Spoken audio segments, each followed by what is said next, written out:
ओम नमो Narayan channel प्रस्तुत करता है श्रीमद् भागवत महापुराण के अध्यायों का सरल हिंदी रूपांतरण। आइए सुनते हैं।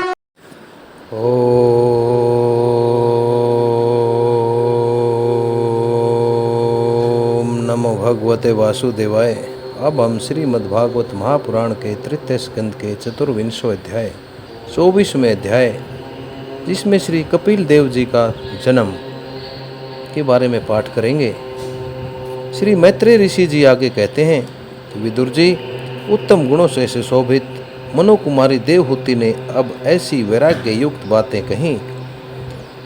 अर्थात देवहूति ने जब वैराग्य वाली बातें कर्दम ऋषि जी से कही, तब कृपालु कर्दम मुनि को भगवान विष्णु के कथन का स्मरण हो पाया। अर्थात कर्दम मुनि जी को भगवान विष्णु की बात याद आ गई और उन्होंने उससे कहा। कर्दम जी बोले, दोष रहित राजकुमारी, तुम अपने विषय में इस प्रकार दुख न करो। तुम्हारे गर्भ में अविनाशी भगवान विष्णु शीघ्र ही पधारेंगे। अर्थात तुम्हारे पेट से भगवान विष्णु जी ही जन्म लेंगे। प्रिय, तुमने अनेक प्रकार के व्रतों का पालन किया है, अतः तुम्हारा कल्याण होगा। अब तुम संयम, नियम, तप और दान आदि करती हुई श्रद्धापूर्वक भगवान का भजन करो। इस प्रकार प्रार्थना करने पर श्री हरि तुम्हारे गर्भ से पैदा होकर मेरा यश बढ़ावेंगे और ब्रह्म ज्ञान का उपदेश करके तुम्हारे हृदय को अहंकारमयी ग्रंथि का छेदन करेंगे। अर्थात तुम्हारे हृदय के अंदर बैठे हुए अहंकार की गांठों को खोल देंगे। श्री मैत्रेय जी कहते हैं, विदुर जी, प्रजापति कर्दम मुनि के आदेश में गौरव बुद्धि होने से देवहूति ने उस पर पूर्ण विश्वास किया और वह निर्विकार जगत गुरु भगवान श्री पुरुषोत्तम नारायण की आराधना करने लगी। इस प्रकार बहुत समय बीत जाने पर भगवान नारायण कर्दम ऋषि जी के वीर्य का आश्रय ले देवहूति के गर्भ से इस प्रकार प्रकट हुए जैसे काष्ठ में से अग्नि पैदा होती है। उस समय आकाश में बादल जल बरसाते हुए गरज गरज कर बाजे बजाने लगे, गंधर्वगण गान करने लगे और अप्सराएं आनंदित होकर नाचने लगी। आकाश से देवताओं के बरसाए हुए दिव्य फूलों की वर्षा होने लगी। सब दिशाओं में आनंद छा गया। जलाशयों का जल अर्थात तालाबों का जल शुद्ध हो गया, निर्मल हो गया और सभी जीवों के मन प्रसन्नचित हो गए। इसी समय सरस्वती नदी से घिरे हुए कर्दम मुनि के उस आश्रम में मरीचि आदि मुनियों के सहित श्री ब्रह्मा जी भी आ गए। शत्रु को दमन करने वाले हे विदुर जी, स्वतः सिद्ध ज्ञान से संपन्न अजन्मे ब्रह्मा जी को यह मालूम हो गया था कि साक्षात परब्रह्म भगवान विष्णु सांख्य शास्त्र का उपदेश करने के लिए अपने विशुद्ध सत्व में अंश से अवतीर्ण हुए हैं। अर्थात उनका अवतार हुआ है, पैदा हुए। अतः भगवान जिस कार्य को करना चाहते थे उसका उन्होंने विशुद्ध चित्त से अनुमोदन एवं आदर किया और अपनी संपूर्ण इंद्रियों से प्रसन्नता प्रकट करते हुए कर्दम मुनि जी से इस प्रकार कहा। श्री ब्रह्मा ने कहा, प्रिय कर्दम, तुम दूसरों को मान देने वाले हो, तुम दूसरों को इज्जत देने वाले हो। तुमने मेरा सम्मान करते हुए जो मेरी आज्ञा का पालन किया है, इससे तुम्हारे द्वारा निष्कपट भाव से मेरी पूजा संपन्न हुई है। पुत्रों को अपने पिता की सबसे बड़ी सेवा यही करनी चाहिए कि जो आज्ञा, ऐसा कहकर आदरपूर्वक उनके आदेश को स्वीकार करें। बेटा, तुम सभ्य हो। तुम्हारी ये सुंदरी कन्याएं अर्थात तुम्हारी ये सुंदर कन्या संतानें हैं जो अपने वंशों द्वारा इस सृष्टि को अनेक प्रकार से बढ़ावेंगी। अब तुम इन मरीचि आदि मुनिवरों को इनके स्वभाव और रुचि के अनुसार अपनी कन्याओं को समर्पित करो और संसार में अपना सुयश फैला दो। मुने, मैं जानता हूँ जो संपूर्ण प्राणियों की निधि है, जो संपूर्ण प्राणियों का एक धन है, उनके अभीष्ट मनोरथ पूर्ण करने वाले हैं, वे आदि पुरुष नारायण ही अपनी योग माया से कपिल जी के रूप में अवतीर्ण हुए हैं। कपिल जी के रूप में ही उनका जन्म हुआ है। फिर देवहूति से बोले, राजकुमारी, सुनहरे बाल, कमल जैसे विशाल नेत्र और कमल अंकित चरण कमलों वाले शिशु के रूप में कैटभ राक्षस को मारने वाले साक्षात श्री हरि ने ही ज्ञान विज्ञान द्वारा कर्मों की वासनाओं का मूलोच्छेदन अर्थात कर्मों की वासनाओं को छेदित करते हुए विनाश करने के लिए ही ऐसे तेरे गर्भ में प्रवेश किया है। ये अविद्याजनित मोह की ग्रंथियों को काटकर पृथ्वी में स्वच्छंद विचरेंगे, पृथ्वी में खुद ही विचरते रहेंगे। ये सिद्ध गणों के स्वामी और सांख्य आचार्यों के भी पूजनीय होंगे। लोक में तेरी कृति का तेरे यश का विस्तार करेंगे और कपिल नाम से प्रसिद्ध होंगे। श्री मैत्रेय ऋषि जी आगे कहते हैं कि विदुर जी, जगत की सृष्टि करने वाले ब्रह्मा जी उन दोनों को इस प्रकार आश्वासन देकर नारद और सनकादि को साथ ले हंस पर चढ़कर ब्रह्मलोक को चले गए। ब्रह्मा जी के चले जाने पर कर्दम जी ने उनकी आज्ञा के अनुसार मरीचि आदि प्रजापतियों के साथ अपनी कन्याओं का विधि पूर्वक विवाह कर दिया। उन्होंने अपनी कला नाम की कन्या मरीचि को, अनसुईया अत्रि को, सरदा अंगिरा को और हवीरभु पुलत्स्य को समर्पित कर दिया। पुलह को उनके अनुरूप गति नाम की कन्या दे दी। क्रतु को परम साध्वी क्रिया का विवाह कर दिया अर्थात क्रतु के साथ परम साध्वी क्रिया का विवाह किया। भृगु जी को ख्याति और वशिष्ठ जी को अरुंधति नाम की कन्या समर्पित कर दी। अर्थवा ऋषि को शांति नाम की कन्या दी, जिससे यज्ञ कर्म का विस्तार किया जाता है। कर्दम जी ने उन विवाहित स्त्रियों का उनकी पत्नियों के सहित खूब आदर किया। विदुर जी बस मैं इसने काट दूंगा, सीन में इसने काट दूंगा कि आप विदुर जी, इस प्रकार विवाह हो जाने पर वे सब ऋषि कर्दम जी की आज्ञा ले अति आनंद पूर्वक अपने अपने आश्रमों को चले गए। कर्दम मुनि जी ने देखा कि उनके यहाँ साक्षात देवाधिदेव श्री हरि श्री नारायण ने ही अवतार लिया है, तो वे एकांत में उनके पास गए और उन्हें प्रणाम करके इस प्रकार कहने लगे, हो अपने पाप कर्मों के कारण इस दुख में संसार में अलग अलग प्रकार से पीड़ित होते हुए पुरुषों पर देवगण तो बहुत समय बीतने पर प्रसन्न होते हैं, किंतु जिनके स्वरूप को योगी जन अनेकों जन्मों के साधन से सिद्ध हुई दृढ़ समाधि के द्वारा एकांत में देखने का प्रयास किया करते हैं, अपने भक्तों की रक्षा करने वाले वे श्री हरि नारायण हम विषय लोलुपों के द्वारा होने वाली अपनी अवज्ञा का अर्थात होने वाले अपने अपमान का कुछ भी विचार न कर आज हमारे घर अवतीर्ण हुए हैं, आज हमारे घर में आए हैं।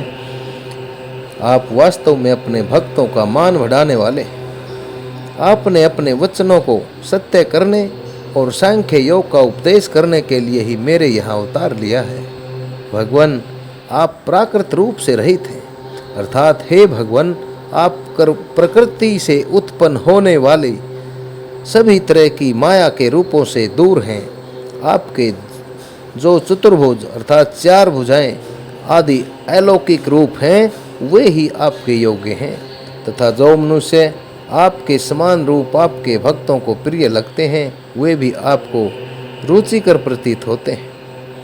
आपका पादपीठ अर्थात आपका चरणों का जो आसन है, आपका पादपीठ तत्व ज्ञान, आपका चरण रूपी आसन जो तत्व ज्ञान की इच्छा से विद्वानों द्वारा सदा वंदनीय है, सदा पूजित होता है तथा आप ऐश्वर्य, वैराग्य, यश, ज्ञान, वीर्य और श्री इन 6 ऐश्वर्यों से पूर्ण हैं। मैं आपकी शरण में हूँ। भगवान, आप परब्रह्म हैं अर्थात ब्रह्म से भी आगे हैं। सारी शक्तियाँ आपके ही अधीन हैं। प्रकृति, पुरुष, मह तत्व, काल अर्थात समय, त्रिविध अहंकार, 3 रूप, 3 तरह का अहंकार, समस्त लोक और लोकपालों के रूप में आप ही प्रकट हैं तथा आप सर्वज्ञ परमात्मा हैं, सभी की आत्माओं को जानने वाले परमात्मा हैं। इस प्रकार प्रपंच को चेतन शक्ति के द्वारा अपने में ही लीन कर लेते हैं।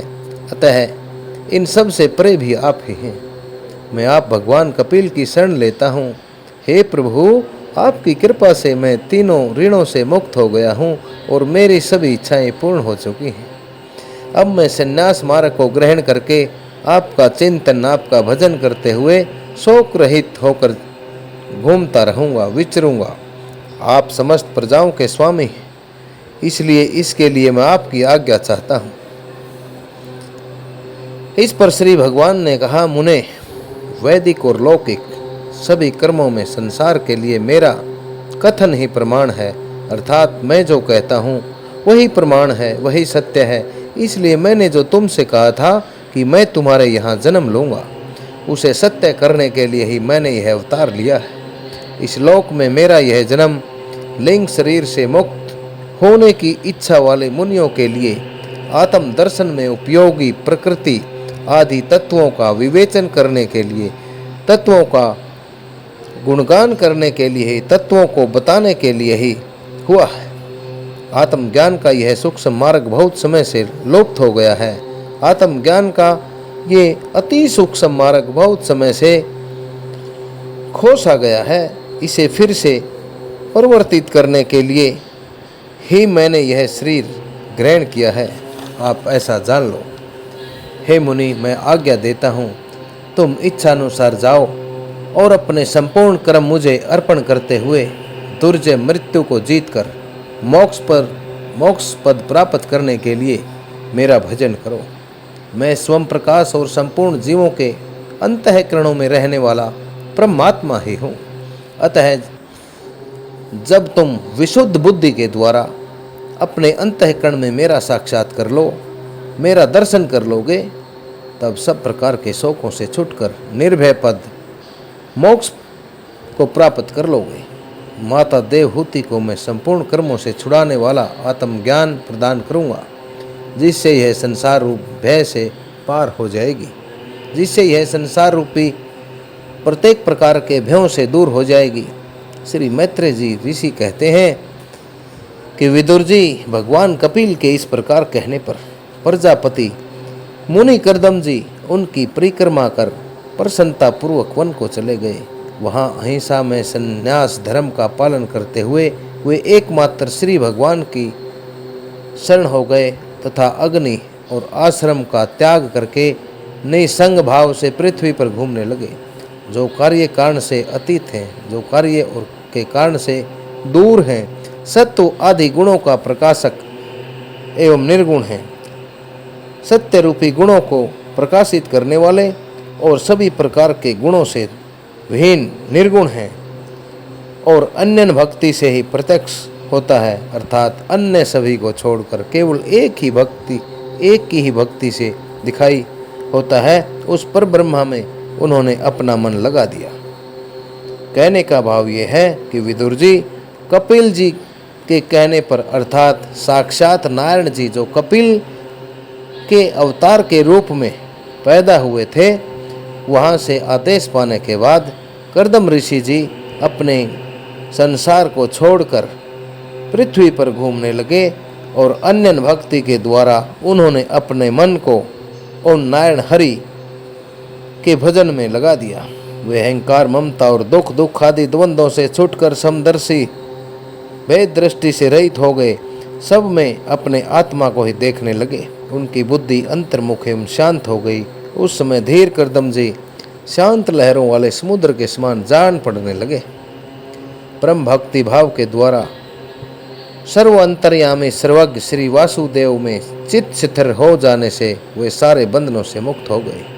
संपूर्ण भूतों में अपने आत्मा श्री भगवान को और संपूर्ण भूतों को आत्म स्वरूप श्री हरि में स्थित ही देखने लगे। इस प्रकार इच्छा और द्वेष से रहित हर जगह समबुद्धि और भगवत भक्ति से संपन्न होकर श्री कर्दम मुनि ने भगवान का परम पद प्राप्त कर लिया। इस प्रकार श्रीमद् भागवत महापुराण की परमहंस्याम संहितायाम तृतीय स्कंद का कपिले चतुर्विंशो अध्याय सभी भक्तों की सेवा में अर्पणम। मेरी बारंबार यही सभी भक्तों से प्रार्थना कि ओम नमो नारायण एक पूर्ण रूप से सनातन अर्थात सदा से चला आ रहा है और श्रीमद् भागवत महापुराण का प्रचार और प्रसार करने के लिए आप भक्तों की सेवा में अर्पण है। कृपया इस चैनल को अवश्य सब्सक्राइब करें और इन पुण्यमयी कथाओं को आगे से आगे शेयर करके पुण्य के भागी बने। इन्हीं शब्दों के साथ नरेंद्र कौशिका सभी को ओम नमो भगवते वासुदेवाय, ओम नमो भगवते वासुदेवाय।